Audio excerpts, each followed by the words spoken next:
I'll wait and see here in executive session. Have any trouble getting home, Rich? No? No, it went pretty. Plane was on time? Yeah, everything was good. We just sat on the tarmac in Washington for quite a while. I think they're down 2 runways because of that crash there.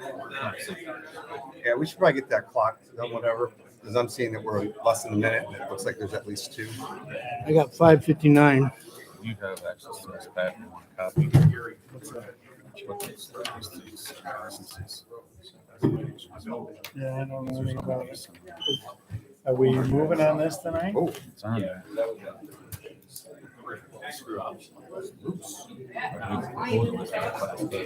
next scandal. It's loose. Well, it might, Rich, because they might need that in order to get gambling machines, which is probably doesn't. They have to be able to consume it on the premises. Well, even the machine states it has to have a class A. Bar, gambling hall, or liquor store. Which one? Some combination of both, I think, Rich. Good questions to ask, Rich. So they looked so much the other day that they think it only A's can have gambling machines. I thought it was A's and B's. Well, you have to be able to consume the liquor on the premises. Okay, so That's the whole point. So I think the A is the answer. Back. Okay. You're right. All right, I got 6 o'clock. Everybody ready? I'd like to call the Oglesby City Council meeting to order. Roll call, please. Baldridge. Here. Moyle. Here. McDermott. Here, Cullinan. Here. Kern. Here. Please stand for the Pledge of Allegiance. I pledge allegiance to the flag of the United States of America and to the republic for which it stands, one nation, under God, indivisible, with liberty and justice for all. All right, thank you. Number 4, public comment on agenda items only. Seeing there's none, we'll move on. Number 5, approve minutes from the February 18th, 2025 regular session. If there's no additions, corrections, or modifications, can I get a motion to approve the minutes? I'll make a motion that we approve the minutes from the February 18th, 2025 regular session. I'll Second. second it. Roll call, please. Baldridge. Aye.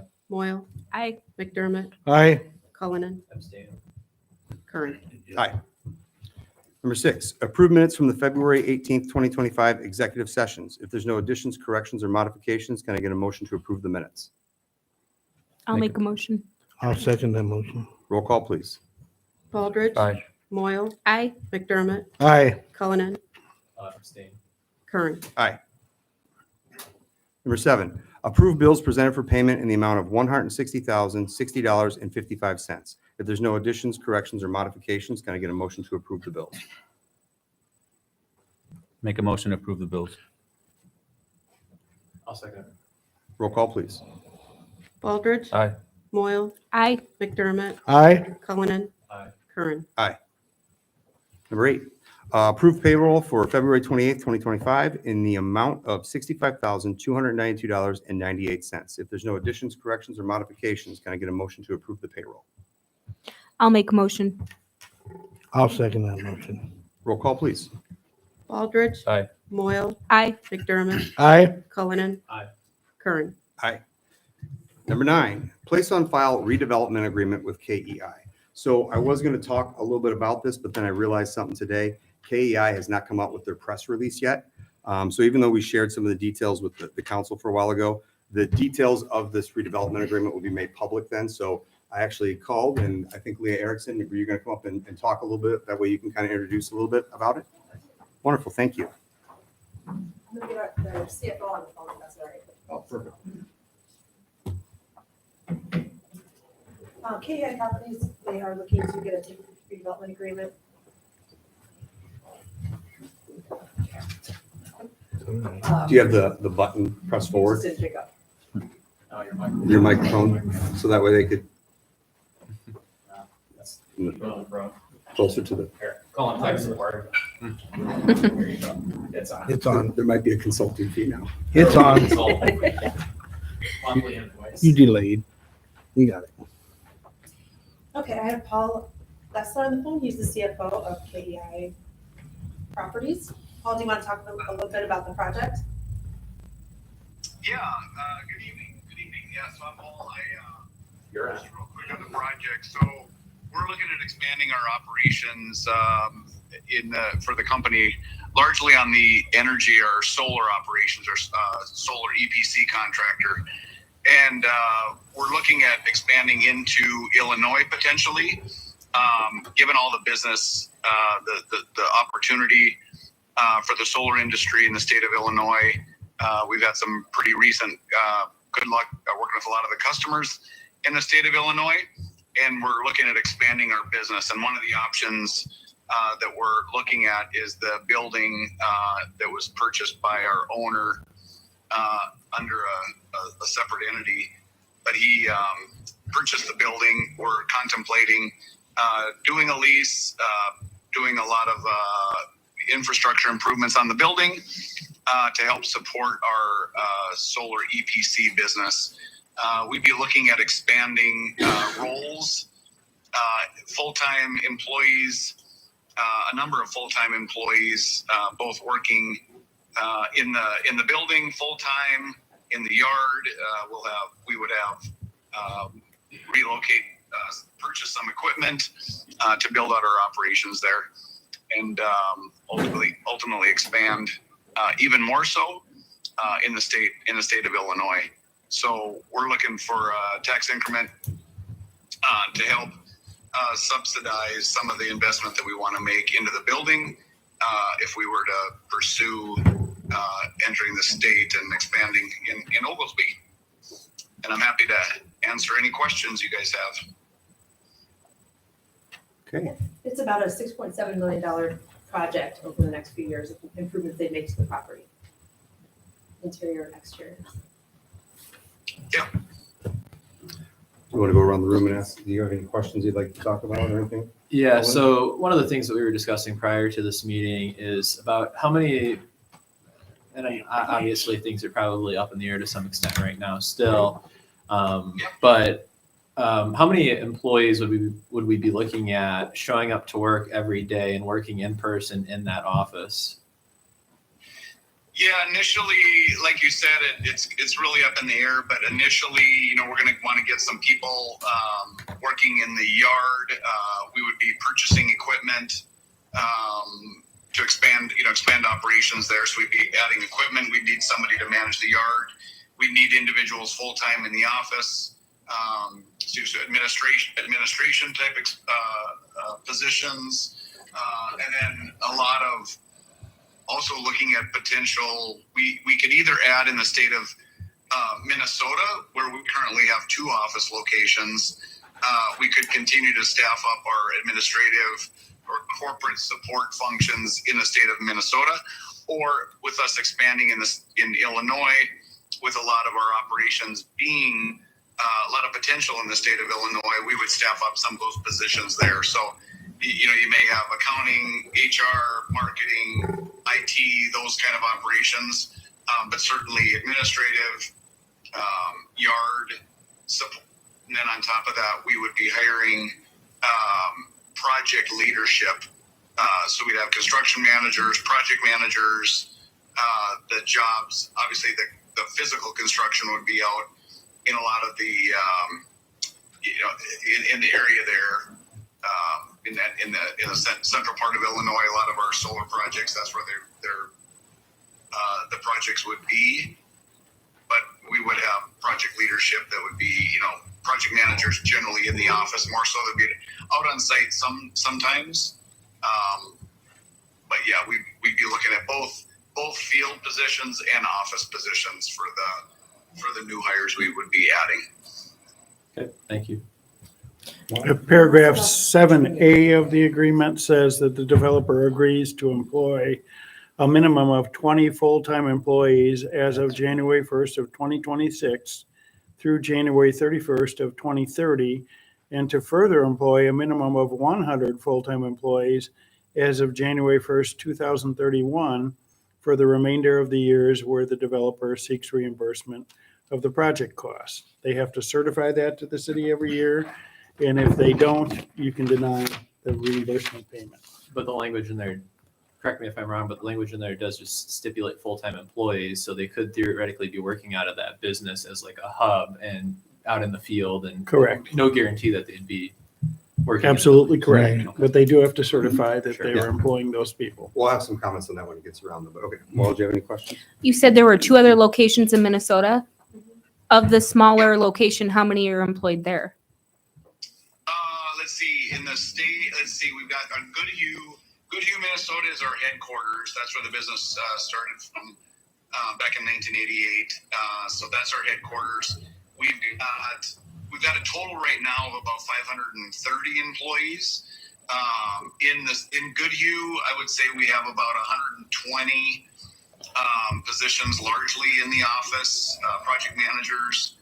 And then we also have an office in Eagan, which is a suburb of the Twin Cities.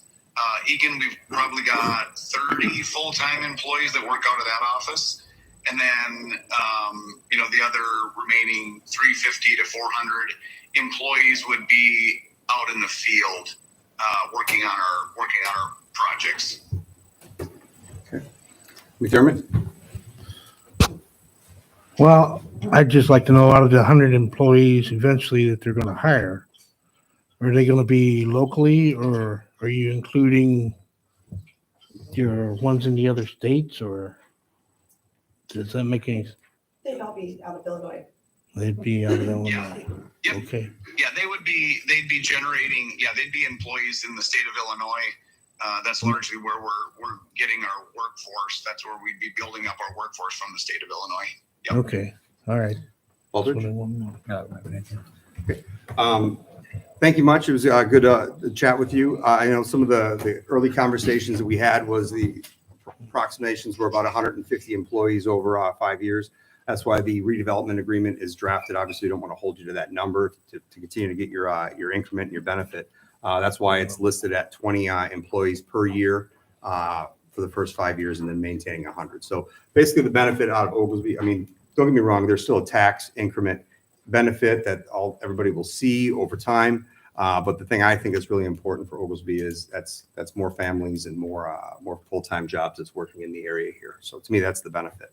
So, all right, everybody got a chance to go around. Does anybody else have anything else like to add to it or something like that? Okay, so that's what this is. It's a redevelopment agreement to give them 50% of the increment if they maintain all the development stuff on the site that they said they're going to do, and of course, they'll obviously be certified payroll each year. So, if there's no other questions for it, we can't approve this outright. It's got to be placed on file first. Is that correct? Yep. Okay. Can I get a motion to place on file? A motion to place on file the redevelopment agreement with KEI. Can I get a second? I'll second.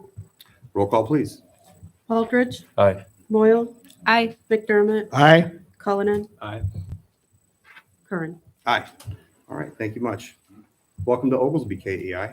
We look forward to working with you and hearing more wonderful, great things that you guys are going to do. Okay. Number 10, old business. Expand number of available liquor license. Current. So this has been on the agenda a few times. I don't know if we have I don't know if it matters much, but they did send in an architectural design. If you can bring it up, that'd be great. I know there were some questions by the council on this. Again, I just want to point out that it's not really required for the The new liquor. building, Is that- the new one. Yes. Okay. Yeah.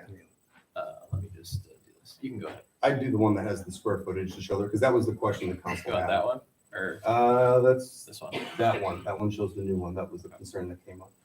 So with this, I just want to point out that it's not really the responsibility of the council for issuing liquor licenses to make sure that the building plans are there. However, what we did agree to a while ago was that if we're going to expand liquor license and things like that, the council does weigh in on it. So at the time, the council wanted to make sure that they felt confident that they could see how it's going to be like a 4,200 square foot thing. They did bring out an architect to do some preliminary drawings of the building and then the size to show that, and they have submitted that. So we'll get it up. There's one that shows the wall. There you go. Yeah. Shows the existing and then where the new wall would be of how they're going to get to that. Because there was a question about that, how they're going to get to that 4,200 square feet, basically. Yeah. And it looks like it's going up in the back. They're expanding into the back of the building. Going to the back. Yeah, It's all the on the blue back. stuff on that first drawing, So, that one. Yeah. So that blue yeah, area is all. exactly, they're the- filling that in. So- I guess- That being said, we'll go around if anybody has any comments or anything they'd like to add. Colin? So what are we looking to do? Is this just to expand the number of liquor licenses? Expand the number of liquor licenses, Okay. which I don't think we can technically do. As long as I have the okay, that's what I really want to know, because we'd have to give you to I'll actually have to change draw the an- number. I'll have to draw an ordinance to change the number. And then just change it. Really, all we're doing is changing the number from 20 to 21 is what it is. But I just want to make sure that that's what we're doing, so I can give them the go ahead of what they're going to do. I technically can approve this right now because there is one of them that we don't have available right now. But it's not necessarily assigned for that position. I thought if I would have just assigned it to them without the okay of the council, that kind of would have been an abuse, which I didn't want to do. So that's why I just want to make sure everybody's okay with the idea of expanding to 21 for this purpose here. I mean, I'm okay with it, but I as we were kind of talking about prior to the meeting, the issue, my assumption, and I was ignorant and not knowing that you couldn't get a license for gaming machines with a B, you would need an A. And so I think that complicates things a little bit more.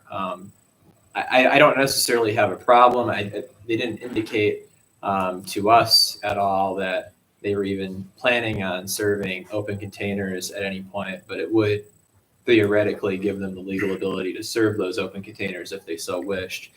So, I mean, I don't necessarily even have a problem with that, but I do think it complicates things a little bit more. I think it would have been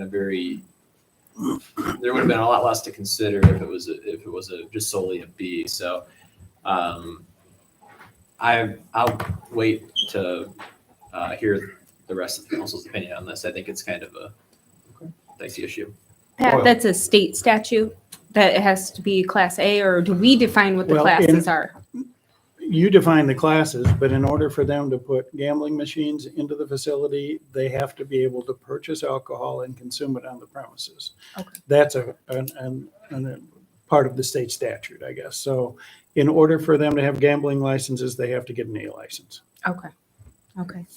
And for those at home, I just wanted to kind of, as we sit up here, and if you haven't been paying attention, this is kind of what got us into this whole situation, is that past councils have decided to limit the liquor licenses just so that way we can control what kind of businesses come in. We don't want a town full of gaming parlors or anything like that. So there's many meetings, some where Kern was involved, even prior to Kern, that this is why we're getting to this point and why they've been limited in the past.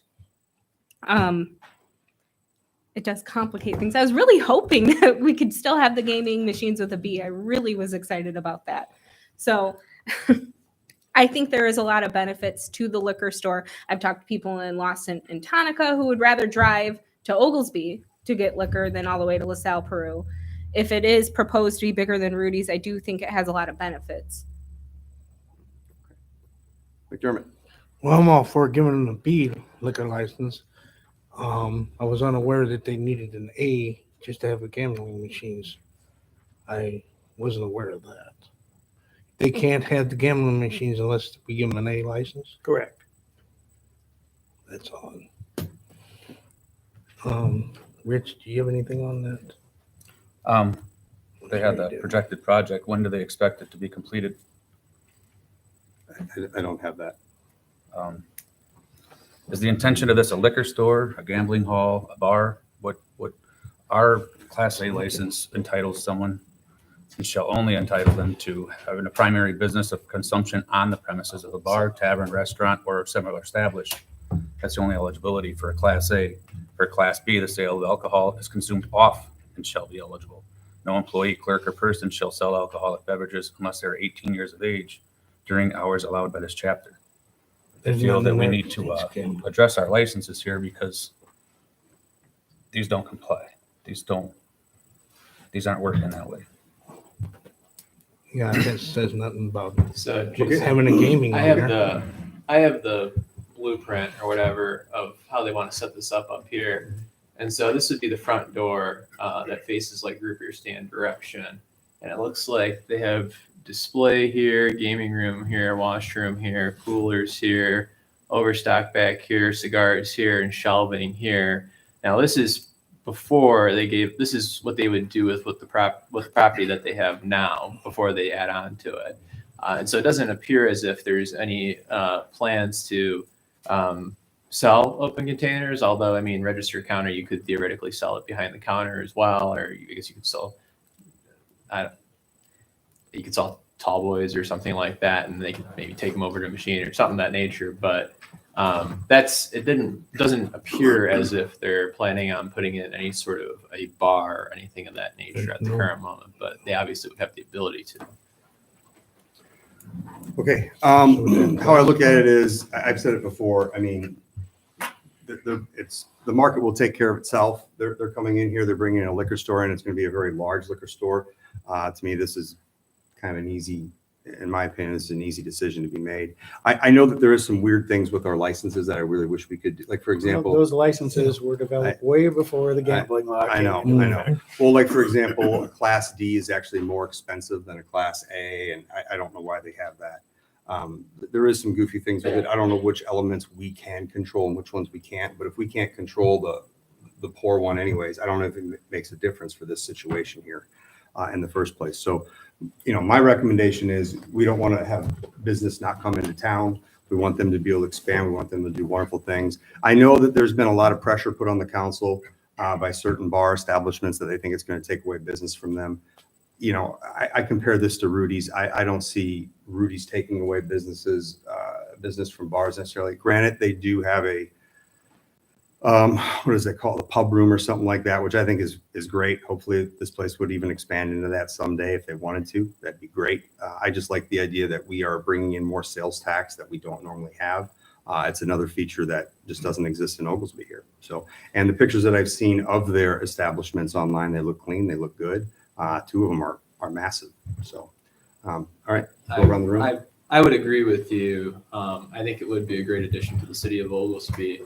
My question is, though, it's just, and I assume most liquor stores that would want to come into town would want to have gaming machines. And I figured that would be pretty standard, whatever.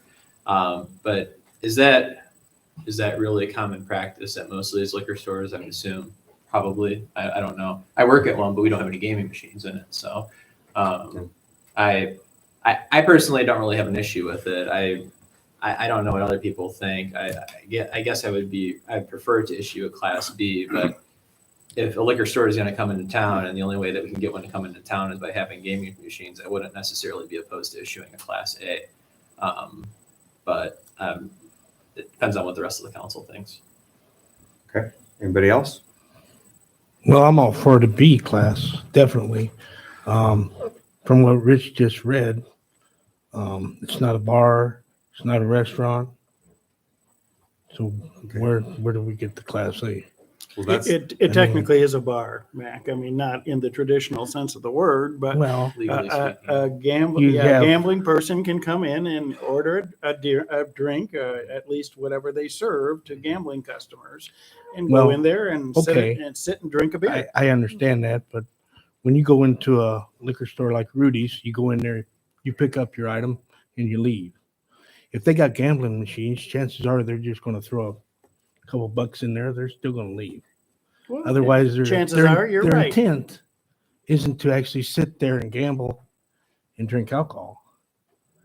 And we don't need somebody to go into a liquor store, buy a 12-pack of beer, have a beer, and drive out. It may be possibility with an open can, because you can't do that either. Well, that's illegal, but Right. There's nothing to prevent somebody from buying a 12-pack and going right out to the car and opening the can. There you go. So That's if you- illegal If too, you want to but- break the law, you're going to break the Yeah. law. so But I think we're overthinking this a little bit here. So keep in mind the spirit of why we did this in the first place. For those that don't remember, we did used to have gaming parlors in downtown Oglesby. And once they kind of closed up, that's why we did this, to prevent that kind of thing from happening. I do not think in any way, shape, or form a place that sells bottles of liquor, different opportunities and stuff like that, I do not think of them as one of those gaming parlors that existed. I know this problem exists in other cities yet. I saw some news articles about it, and I don't want to name the cities, but They're working through those issues. I still think the spirit of what we talked about is still here. We're not allowing that to happen. So this is a business that sells things and gives us sales tax. So Jason, on their application, they requested They don't- a deed. We have, you said we have one to issue currently.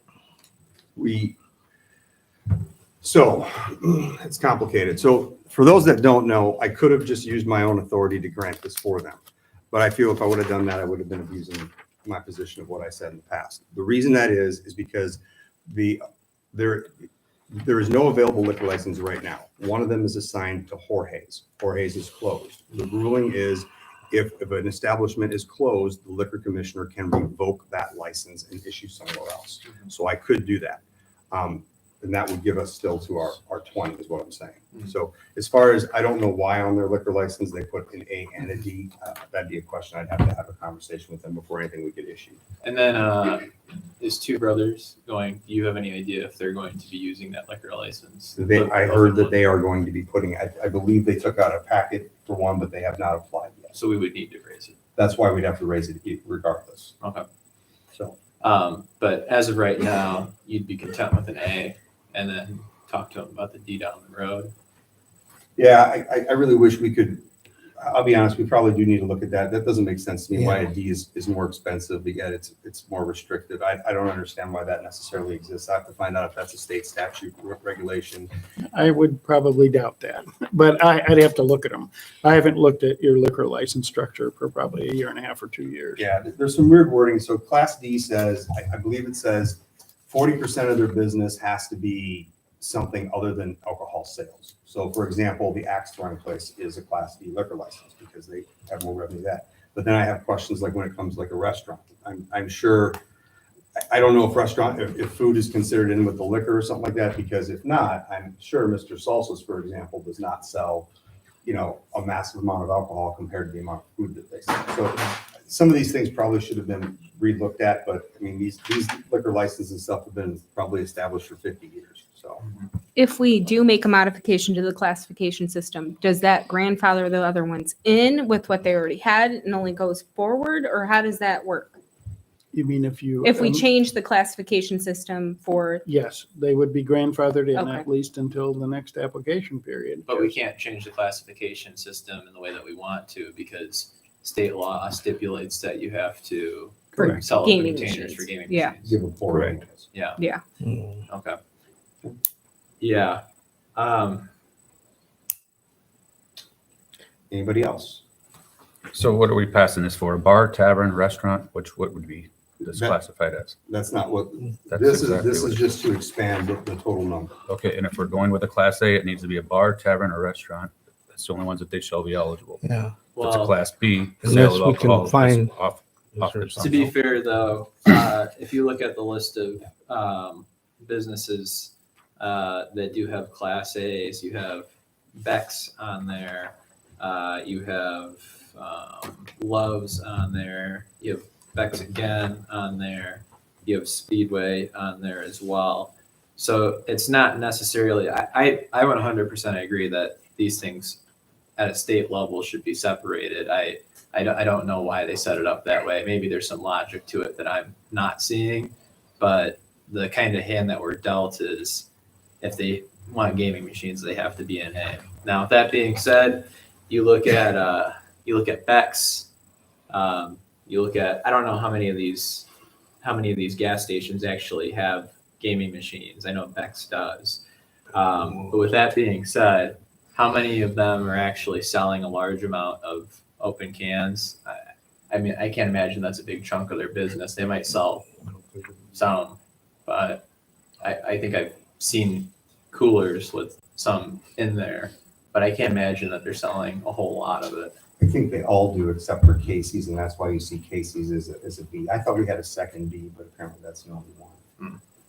If it makes anybody feel any little better, like I consider myself an amateur sleuth. And so I looked up all the other LLCs that are involved and all these names. And as far as I can tell, none of them are bars in any of their other business operations. They're all gas stations and liquor stores. So do I think that they're trying to dupe us into being a bar? More than likely not. Yeah, I mean, everybody can have their own opinion, but I mean, to me, if they were to expand to like having a tap room off the side, because I don't even think Rudy's is open 7 days a week. It's like only Oh, 2 days. no. It's like 2 days a week. If that was something that they wanted to expand into, I'll be honest, I would welcome it. I would agree with you. I Yeah. don't have a problem with that Yeah. either. So I think we're spending a lot of time If on they something had that- something like that. But, See that. My okay, concern is if we're opening a gambling hall, are we opening a liquor store? Are we opening a bar, tavern, a restaurant? We have classifications. Are we not going to stick to the classifications? Are we going to try to get into their business and determine that we need to give them something else because they want to have gambling machines? That's not up for us to decide. It doesn't say in here for us to determine if gambling machines aren't allowed under a Class A. That's not what we're here to determine. We're here to determine if we're wanting to give them a Class A license or a Class B license. that is not correct. That is not what we're here to determine. We're here to determine if we're going to increase the number of Class A and Bs. Because Class A and B are added together in the ordinance. So let me ask you There's this, concern. because I'm unfamiliar with this.